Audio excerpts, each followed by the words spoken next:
name is Dave Farrell. I'm a producer, sometimes writer, very rarely director. I'm from Dublin. I've lived a good part of my life in Dublin, though I have lived abroad as well. And I have been involved as a producer for about 15 years. Basically, I have been producing series, some drama, mostly historical documentary. Everything from the American Civil War to the events of 1916 in Ireland. So it's been quite broad. We've even covered subjects like Ireland's Nazis.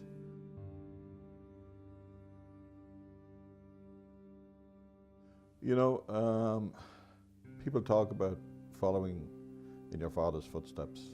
You know, in my case, I kind of followed in my kids' footsteps. I had been involved in unrelated businesses, but I'd always used video. I got out of the business I'd been in when I was 50. I had intended to develop software. But I had a son, Keith, who was traveling around the world at that stage, who was interested in storytelling. He's a history grad, and he's studied international politics and what have you. And he wanted to look at the civil rights movement in Northern Ireland. At that stage, I thought that was too early. We were emailing back and forth. And I said, you know, one of the great untold stories is the story of the Irish in Britain, an immigrant story, or emigrant, depending on whether you're coming from here or you're there. And, you know, that story had largely been about, if you like, the paddies, the guys who worked on the building sites. Now, I'd worked there myself in the 70s as a surveyor, of all things. And I was probably one of the first people in a suit. So, you know, when I was on building sites, I was a kind of a strange animal because most of the people were in boots rather than in suits, you know. So suddenly you had this boots and suits for the Irish. But so I had suggested to him, why don't we do a series on the Irish in Britain?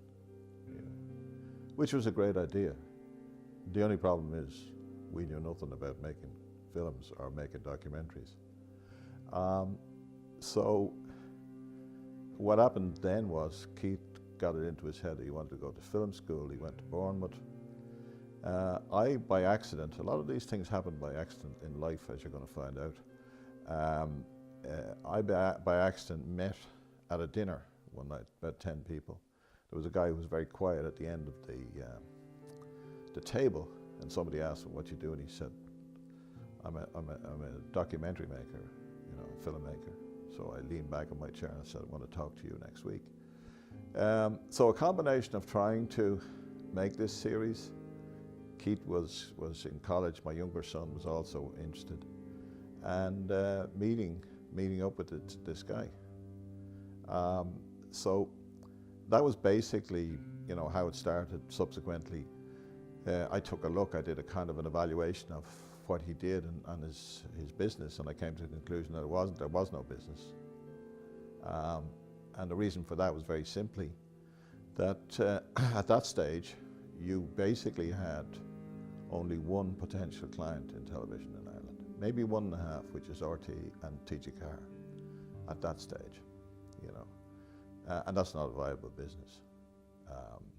So he also liked the idea of becoming an international filmmaker. Very ambitious, you know, easy to say. But what we kind of decided was that we were going to try and make programs that would travel. And what I mean by travel was that outside of Ireland, people might want to watch them.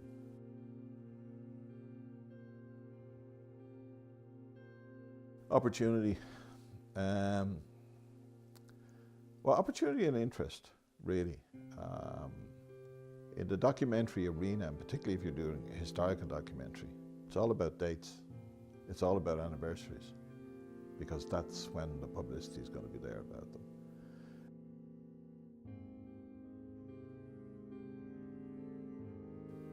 You know, what was happening around the same time that we were trying to develop this project, what happens is that the Bureau of Military History, which is under the auspices of the Army, were opening their archives. They were also digitizing a lot of the material in the archive. So we were aware that that was happening, and we were aware that we were going to get access to statements. Because what actually happens is, much later, I think it's probably started in the 30s, but a lot of it was in the 50s, the Army started to take statements from volunteers and members of the citizen army, because you've got two distinct groups. So that's a kind of a treasure trove for a documentary maker. We got access to that even before it went online. And we trawled through those, through a lot of statements, because a lot of statements were taken, to try and find the characters that would help us to tell the story.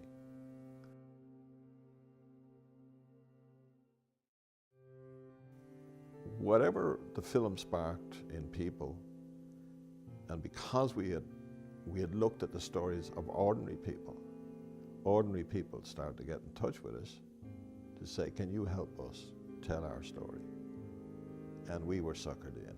And for 2 years, more than 2 years, that's pretty well mostly what we've been doing. So we've been following those stories in the US and here as well. Meeting with families, filming families, doing podcasts. We've done about 40 podcasts. So yeah, that's how that kind of came about. It evolved out of the film A Terrible Beauty.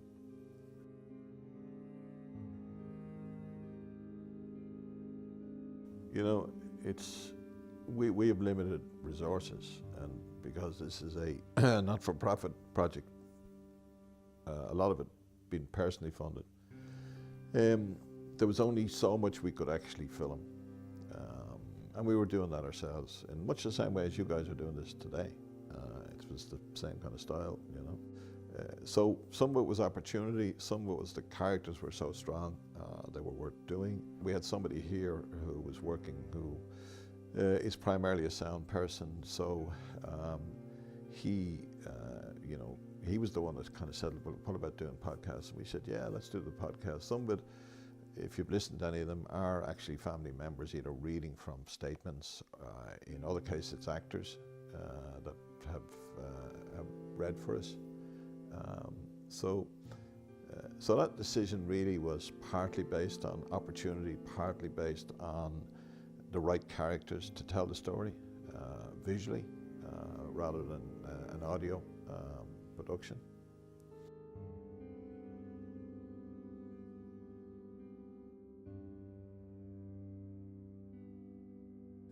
In the first instance, we asked the families that did approach us to provide us with as much information as possible. In other cases, and quite a few cases, we gave them information they didn't have. And that was because we went in and started researching. Again, I mean, a variety of sources for that, a lot of it in the public domain, but you need to know where to go to find it. I mean, one of the great sources of information about this period, which is kind of ironic, is the pension records. Now, an academic said to me a few years ago, he said, watch this space with the pension records. And I was sitting having a pint with the guy.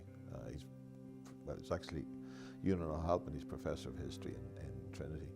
And Ewan said to me, he said, this is a gold mine, you know, of rich material. And I laughed and said, pension records, you know. I said, like, you know, that sounds to me the most boring thing in the world. He said, no. Now, they hadn't been released at that stage, so I think Union had some advance access to them. And that proved to be the case, because what happened was that what happened is that in the 30s and right into the 50s, people could apply for a pension that could establish that they were involved in 1916 and the War of Independence. The pensions were controlled by bureaucrats. well trained by the British, you know, to get into a lot of detail. So in order to get a pension, you had to provide huge amounts of information. I mean, crazily stuff, you know, 20, 30, 40 pages of stuff. And that provided just fantastic material because people had to describe what they did, where they were, all that kind of stuff.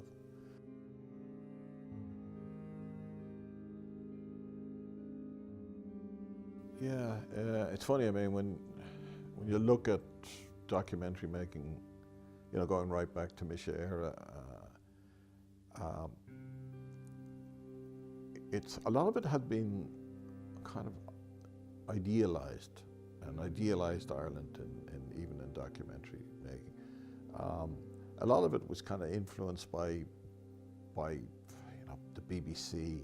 So they were coming in from the BBC or elsewhere with a particular style. So the style of filmmaking was influenced. It was kind of stuffy, and it was kind of static in a lot of cases. And it wasn't as gritty as, we'll say, some of the stuff that was evolving in the UK. You know, again, I'm back to kind of Ken Loach, who's not a documentary maker, but he uses a documentary style in drama. Catty Come Home, which was about a woman who's homeless, could be now, with kids, you know. Okay, he's a political director, you know, he's a left-wing political director. I think he's had a huge influence on documentary making, right, even apart from film making. So he introduced this, or in the 60s, the early 60s, he makes Catty Come Home, which feels like a documentary. It doesn't feel like a drama, if you've seen clips of it or anything like that. But and that was beginning to come in here, but actually, in some cases, it was coming in current affairs, really, rather than in documentary. So there was a kind of a change in the reporting style as well. Now, you know, I can't say that I can kind of remember anything that's kind of outstanding from the 70s or 80s or whatever, but I think probably in the 80s there's a new breed, young directors, young producers, young writers, who are beginning to tackle subjects that wouldn't have been tackled before. And then if you take it right into the 90s, where, you know, documentary makers are looking at, you know, the abuse, child abuse. They're looking at subjects that, you know, weren't looked at before, and they're becoming kind of grittier as a result.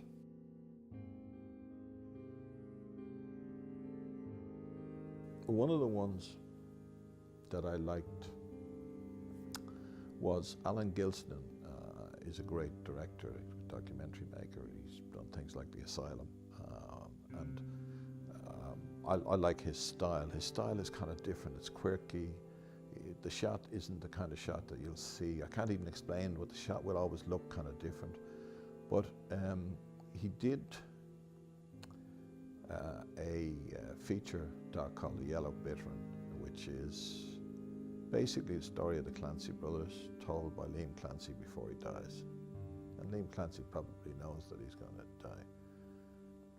He basically has Liam Clancy on a stool. You see the lighting around him, and he's got cameras kind of coming at him from different angles, and he just creates this atmosphere. Now that's documentary making, which is somewhat different to maybe what we might have done, but we're moving more towards that as well. It's becoming, you know, it's you ask about style, but it's becoming more stylized, and it's using techniques. It's using the technology that you've got, you know.